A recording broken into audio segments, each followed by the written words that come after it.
Hello friends, എല്ലാവർക്കും good morning. അപ്പോൾ ഇഷ്ടം മാത്രത്തിൻ്റെ ഇന്നത്തെ ഒരു സൂപ്പർ ഹിറ്റ് വിശേഷത്തിലേക്ക് എല്ലാവർക്കും സ്വാഗതം. അങ്ങനെ നമ്മുടെ രാമനും ആഷും കൂടി സംസാരിക്കുകയാണ്. ഏതായാലും നമ്മളുടെ ദുരിതങ്ങൾക്ക് ശേഷം നമുക്കൊരു സന്തോഷകരമായ ദിനം വന്നിരിക്കുകയാണ്. അത് നമ്മൾ മാക്സിമം ആഘോഷിക്കുക, സന്തോഷിക്കുക എന്നൊക്കെ ഇങ്ങനെ മാഷിനോട് പറയുകയാണ്. അതെ, ഈ ഒരു സന്തോഷത്തിന് വേണ്ടി അതെ ഞാനൊരു കാര്യം കരുതിയിട്ടുണ്ടേ. പിന്നെ ദുഃഖം വന്നാലും സന്തോഷം വന്നാലും ഒരേപോലെ ആഘോഷിക്കുന്നൊരു സാധനമാണ് മദ്യം. അപ്പോൾ നമുക്കൊന്ന് കൂടണ്ടേ മാഷേ എന്നൊക്കെ ചോദിച്ചപ്പോഴേക്ക് അയ്യോ, നമ്മൾ രണ്ടുപേരും ബാറിലേക്ക് പോകാനോ? അതൊന്നും പറ്റില്ല, എന്നെക്കൊണ്ടൊന്നും പറ്റില്ല ബാറിലേക്ക് പോകാനുണ്ട്. ആര് പറഞ്ഞു നമ്മൾ ബാറിലേക്ക് പോകണമെന്ന്? ഞാനേ ഇവിടുത്തെ സെക്യൂരിറ്റിനെ രഹസ്യമായി വിട്ടിട്ട് ഞാൻ സംഘടിപ്പിച്ചിട്ടുണ്ട് എന്നും പറഞ്ഞുകൊണ്ട് നമ്മുടെ മാഷ ആ ഒരു അരക്കെട്ടിൽ വെച്ചിരിക്കുന്ന ഒരു മദ്യക്കുപ്പി കാണിച്ചു കൊടുക്കും. മാഷല്ല, രാമൻ മദ്യക്കുപ്പി കാണിച്ചു കൊടുക്കുകയാണ് മാഷിനെ. ഇത് കണ്ടുകഴിഞ്ഞപ്പോഴേക്കും മാഷ കൊള്ളാലോ, പിന്നെ അല്ലാതെ മാഷേ, ഇതേ മഹേഷ് ഉണ്ടെങ്കിലും ഇതേപോലെയൊക്കെ തന്നെ സംഭവിക്കുള്ളൂ. മഹേഷ് ഇല്ലാത്തതിൻ്റെ കുറവ് മാത്രമേ ഉള്ളൂ. നമുക്കേ ടെറസിൻ്റെ മുകളിൽ പോയി നിന്ന് ഒന്ന് ആഘോഷിക്കാന്നേ. എന്തിനാണ് നമ്മുടെ സന്തോഷം നമ്മൾ മറച്ചു വയ്ക്കുന്നത്? അത് ആഘോഷിക്കുക തന്നെ വേണ്ടേ? അതുകൊണ്ട് നമുക്ക് അടിപൊളിയായിട്ട് ആഘോഷിക്കാമെന്ന് പറഞ്ഞുകൊണ്ട് ഇവർ രണ്ടുപേരും കൂടി കാര്യങ്ങളെല്ലാം സംസാരിക്കുകയാണ്. പിന്നീട് കാണിക്കുന്നത് ഇഷിതയാണ്. അപ്പോൾ ഇഷിതയുടെ അടുത്ത് ഇങ്ങനെ മഹേഷ് ഇരിക്കുകയാണ്. അപ്പോൾ ഇഷിതയ്ക്കാണെങ്കിൽ ഭയങ്കര സങ്കടവും സങ്കടം തോന്നിക്കഴിഞ്ഞപ്പോഴേക്കും എന്താണ് ഇഷിതേ, തൻ്റെ മുഖത്ത് എന്താണ് ഒരു വാട്ടം എന്നൊക്കെ ചോദിച്ചപ്പോഴേക്കും മഹേഷേ, അത് പിന്നെ മഹേഷേ എനിക്കൊരു കാര്യം പറയാനുണ്ട് മഹേഷിനോട്. മഹേഷ് തന്നെ അതിലൊരു തീരുമാനം എടുക്കണം എന്ന് ചോദിച്ചു കഴിഞ്ഞപ്പോഴേക്കും എന്ത് തീരുമാനം? അല്ല, എൻ്റെ അമ്മയാണെങ്കിൽ ഒരേ പറച്ചിൽ തന്നെയാണ് എന്നെ പ്രസവത്തിന് ശേഷം അങ്ങോട്ട് കൊണ്ടുപോകണമെന്ന്. അല്ല, അമ്മയുടേതായ ആഗ്രഹം ഉണ്ടല്ലോ. പിന്നെ അതുമാത്രമല്ല, 7-ാം മാസം മുതൽ അമ്മയ്ക്ക് ചെയ്യാൻ പറ്റുന്ന ചടങ്ങുകളൊന്നും അമ്മയ്ക്ക് ചെയ്തില്ലല്ലോ. അപ്പോൾ പ്രസവത്തിന് ശേഷമെങ്കിലും കുഞ്ഞിനെയും കൊണ്ട് അങ്ങോട്ട് വരണമെന്നാണ് പറഞ്ഞിരിക്കുന്നത്. ആ തൊട്ടിൽ സംഭവമില്ലേ, ആ സംഭവത്തിൻ്റെ അന്ന് ഞാൻ പറഞ്ഞതാ, തൊട്ടിൽ അങ്ങോട്ട് കൊണ്ടുപോയിക്കോ, പ്രസവത്തിന് ശേഷം ഞാനും കുഞ്ഞും കൂടി ആ വീട്ടിലേക്ക് വരുവുള്ളെന്ന് ഞാൻ അമ്മയോട് പറഞ്ഞതാണ്. ഇത് കേട്ട് കഴിഞ്ഞപ്പോഴേക്കും അത് ശരി, ഇതാണോ തൻ്റെ പ്രശ്നം? എടോ, അതൊക്കെ എന്നോട് ചോദിക്കേണ്ട കാര്യമുണ്ടോ? എടോ, താൻ തൻ്റെ വീട്ടിൽ പോയി നിൽക്കുന്നതിന് ഞാൻ എതിർപ്പ് കാണിക്കുമെന്നാണോ താൻ വിചാരിച്ചത്? ഒരിക്കലുമില്ല. എടോ, തൻ്റെ ഇഷ്ടം തന്നെയല്ലേ എൻ്റെ ഇഷ്ടം. തനിക്ക് അങ്ങനെ ഒരു താല്പര്യം ഉണ്ടെങ്കിൽ ഉറപ്പായിട്ടും താനും വീട്ടിൽ പോയി നിൽക്കണമെന്നേ. അതിനിപ്പോൾ കൂടുതൽ ചോദിക്കേണ്ട ആവശ്യമൊന്നുമില്ല. അപ്പം മഹേഷ് പറയുന്നത് ഞാൻ 101ലേക്ക് പോകണമെന്നാണോ? അതല്ലേ തൻ്റെ ആഗ്രഹം. ആ ആഗ്രഹത്തിന് ഞാൻ എതിർപ്പ് നിൽക്കില്ല എന്നാ പറഞ്ഞത്. താൻ പൊയ്ക്കോടോ, അതിനെന്താണ് ഇപ്പോൾ പ്രശ്നം? അത് ശരി, അപ്പം മഹേഷിന് എന്നെ കാണാതെ ആ വീട്ടിൽ നിൽക്കാനൊക്കെ സാധിക്കുമെന്നാണ് പറയുന്നത്. എൻ്റെ പ്രസൻസ് മഹേഷിന് ആവശ്യമില്ലെന്നാണോ പറയുന്നത്? അല്ല, തൻ്റെ മനസ്സിൽ എന്താ? തൻ്റെ മനസ്സിൽ ഉദ്ദേശം എന്താണ്? എനിക്ക് മനസ്സിലാവുന്നില്ല. അതെന്താണെന്ന് വെച്ചാൽ താൻ തുറന്നു പറയടോ. അത് പിന്നെ മഹേഷേ, ഞാനേ 101ലേക്ക് പോകുന്നില്ല. അത് ശരി, അപ്പോൾ അതങ്ങോട്ട് തുറന്നു പറഞ്ഞാൽ പോരെ? അതെ മഹേഷേ, ഞാൻ അമ്മയോട് അങ്ങനെ പറഞ്ഞെങ്കിലും എനിക്ക് 101ലേക്ക് പോകാനായിട്ട് തോന്നുന്നില്ലെന്നേ. എനിക്ക് അവിടെ നിൽക്കേണ്ട ആവശ്യമില്ല, എനിക്ക് വീട്ടിൽ തന്നെ നിൽക്കണം. അതാണ് ഞാൻ ആഗ്രഹിക്കുന്നത്. പക്ഷേ അമ്മയോട് എങ്ങനെ പറയുമെന്ന് ആലോചിച്ചിട്ടാ എനിക്കൊരു എത്തും പിടിയും കിട്ടാത്തത്. തനിക്ക് അങ്ങനെ ഒരു കാര്യമാണെങ്കിൽ താൻ അമ്മയോട് പറ, അമ്മയോട് സംസാരിക്ക്. എനിക്ക് യാതൊരു പ്രശ്നവുമില്ല.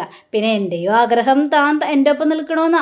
പിന്നെ താൻ അമ്മയുടെ വീട്ടിലേക്ക് പോകണമെന്ന് പറയുമ്പോൾ അത് എതിർക്കേണ്ട കാര്യം എനിക്കില്ലല്ലോ. അതുകൊണ്ടാണ് ഞാൻ ആ സമയത്തൊന്നും മിണ്ടാതിരുന്നത്. അപ്പോഴേക്ക് മഹേഷിനൊരു കോള് വരിക. അപ്പോൾ കോള് വന്നു കഴിഞ്ഞപ്പോഴേക്കും താൻ അമ്മയോട് സംസാരിക്കും, ഞാൻ ഈ കോളോട് സംസാരിച്ചിട്ട് വരാമെന്നും പറഞ്ഞുകൊണ്ട് മഹേഷ് പുറത്തിറങ്ങി പോവുകയാണ്. അപ്പോൾ ഐശ്വര്യയാണെങ്കിൽ അമ്മയോട് സംസാരിക്കണമെന്ന ഒറ്റ ഉദ്ദേശത്തോടു കൂടി നിൽക്കുക. പിന്നീട് കാണിക്കുന്നത് രചനയെയും അതേപോലെ തന്നെ മഞ്ജിമയാണ്. അപ്പോൾ മഞ്ജിമ പറയണം, അല്ല രചന, നിൻ്റെ ദേഷ്യം കാണുമ്പോൾ തോന്നുമല്ലോ അവൾ പ്രസവിച്ചതിനുള്ള കാരണം ഞാനെല്ലാം ചെയ്തു കൂട്ടിയിട്ടാണെന്ന്. എനിക്ക് അവളുടെ കുഞ്ഞിനെ കളയാനായിട്ടുള്ള കഴിവില്ലാത്തത് കൊണ്ടാണെന്ന് തോന്നുമല്ലോ. ഞാനെന്തിനാ അവളുടെ പിന്നാലെ നടക്കുന്ന രചന? എനിക്കതിൻ്റെ ആവശ്യമുണ്ടോ? അപ്പോഴേക്കും ഈ രചന പറയണം, നീ കുറേ മോഹങ്ങൾ എനിക്ക് തന്നായിരുന്നല്ലോ. നീ എന്തെന്നെ വിളിച്ച് പറഞ്ഞത് അമ്മയും കുഞ്ഞും രക്ഷപ്പെടില്ല എന്ന് ഡോക്ടർ പറഞ്ഞു. അതിൻ്റെ ആ ഒരു ഷോക്കിൽ വാവിട്ട് കരയുകയാണ് മഹേഷ് എന്നൊക്കെ എന്നോട് നീ എന്തിനാ പറഞ്ഞത്? ഞാൻ അത്രമാത്രം സന്തോഷിച്ചു നിൻ്റെ ആ വാക്കുകളെല്ലാം കേട്ട് കഴിഞ്ഞപ്പോഴേക്ക്. ലാസ്റ്റ് വന്നിരിക്കാം, ഇഷിതയുടെ സുഖപ്രസവമായിരുന്നു, അമ്മയ്ക്കും കുഞ്ഞിന് ഒരു കുഴപ്പമില്ല എന്നും പറഞ്ഞുകൊണ്ട്. നീ എന്തിനാ എന്നോട് കള്ളത്തരം പറഞ്ഞത്? പിന്നെ നിന്നെ സന്തോഷിപ്പിക്കാൻ വേണ്ടി ഞാൻ അങ്ങനെ ഒരു ഇതൊക്കെ പറഞ്ഞത് എന്ന് വിചാരിച്ചിപ്പോൾ എന്താ? ഇഷിതയും കുഞ്ഞൊക്കെ അങ്ങോട്ടല്ല വന്നിരിക്കുന്നത്. രചന, നീ ഒരു കാര്യം ചിന്തിക്കണം. എനിക്കിതിന് പിന്നാലെ നടക്കാനൊന്നും പറ്റില്ല.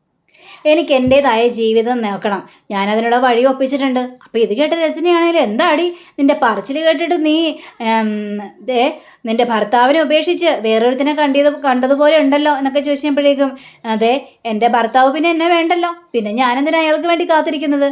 ഏതായാലും അങ്ങേർക്ക് വേറൊരു പെണ്ണിനായിട്ട് ബന്ധമുണ്ടെന്നും ആ പെണ്ണിനായിട്ട് ജീവിക്കുകയാണെന്നൊക്കെ എനിക്ക് മനസ്സിലായി. അത് മനസ്സിലാക്കാതിരിക്കാൻ വേണ്ടി മാത്രമല്ല പിന്നെ ഞാനെന്തിനാ എൻ്റെ ജീവിതം കളയുന്നത്? അയാൾക്ക് വേണ്ടി എൻ്റെ ജീവിതം കളയേണ്ട ആവശ്യമുണ്ടോ? എനിക്ക് എൻ്റെതായ ജീവിതമുണ്ട്, അതായിട്ട് തന്നെയാണ് ഞാൻ പോകുന്നത്.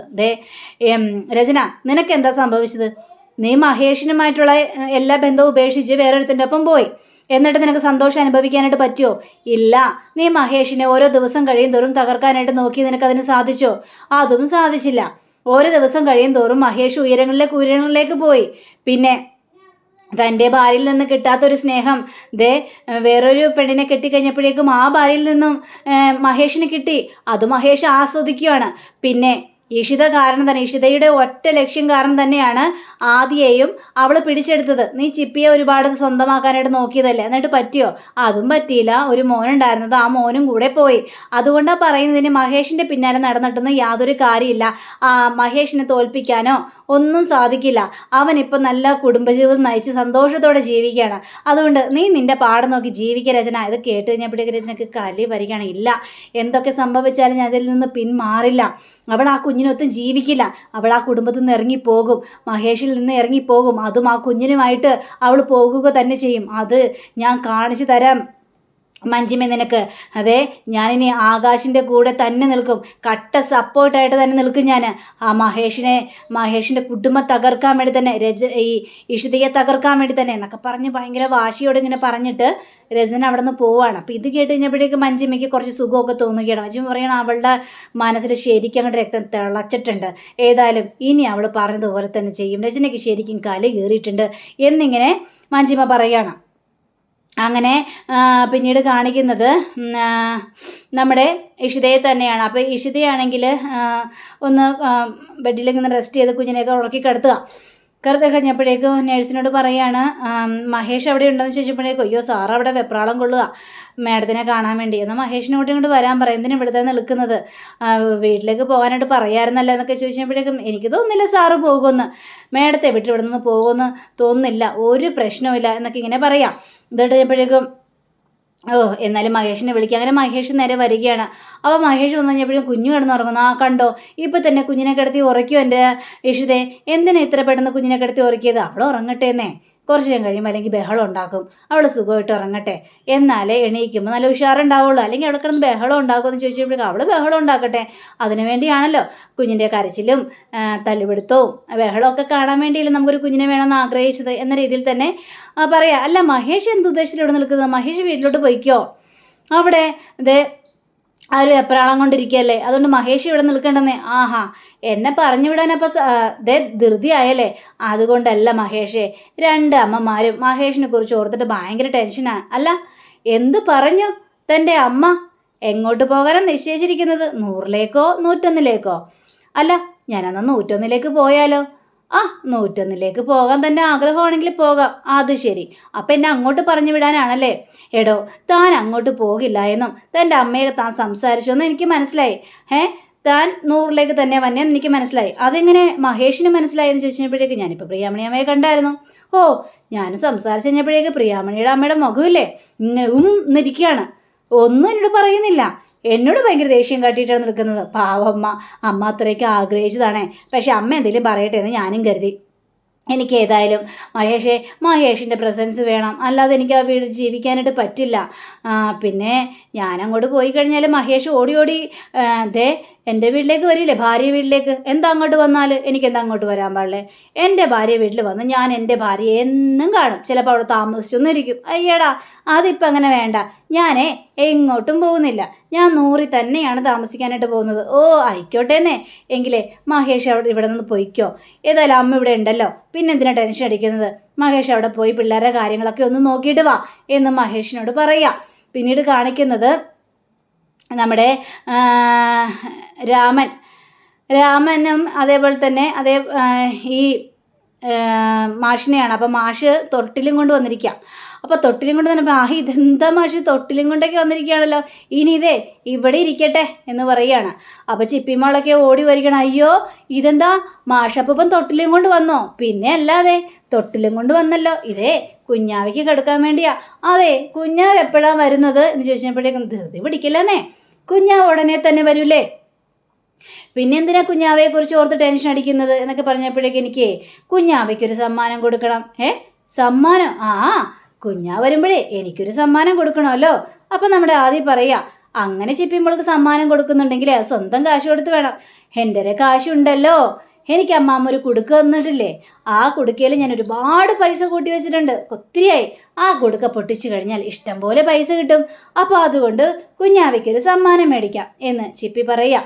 ഇത് കേട്ടുകഴിഞ്ഞപ്പോഴേക്കും നമ്മുടെ രാമനാണെങ്കിൽ അതൊന്നും വേണ്ട, കുടുക്കയൊന്നും പൊട്ടിക്കണ്ട, മോൾക്ക് എന്ത് വേണമെങ്കിലും ഈ അപ്പൂപ്പനോട് പറഞ്ഞാൽ മതി, അപ്പൂപ്പൻ മേടിച്ചു തരാം. അയ്യടാ അത് വേണ്ട, എൻ്റെ കുഞ്ഞാവയ്ക്കുള്ളത് ഞാൻ എൻ്റെ പൈസ കൊടുത്ത് മേടിച്ചോളാം എന്നിങ്ങനെ പറയാണ്. ബാധിയേട്ടാ നമുക്ക് ആ കുടുക്ക പൊട്ടിക്കാം എന്ന് പറഞ്ഞുകൊണ്ട് ഇവർ രണ്ടുപേരും കൂടി അകത്തേക്ക് കയറി പോവുക. അപ്പോൾ രാമ മാഷിനോട് സംസാരിക്കണ കണ്ടില്ലേ, പിള്ളേരൊരു സന്തോഷം കണ്ടില്ലേ, ഇതൊക്കെ അല്ലേ ഇവിടെ നമ്മുടെ സന്തോഷം എന്നൊക്കെ ഇങ്ങനെ പറയാം.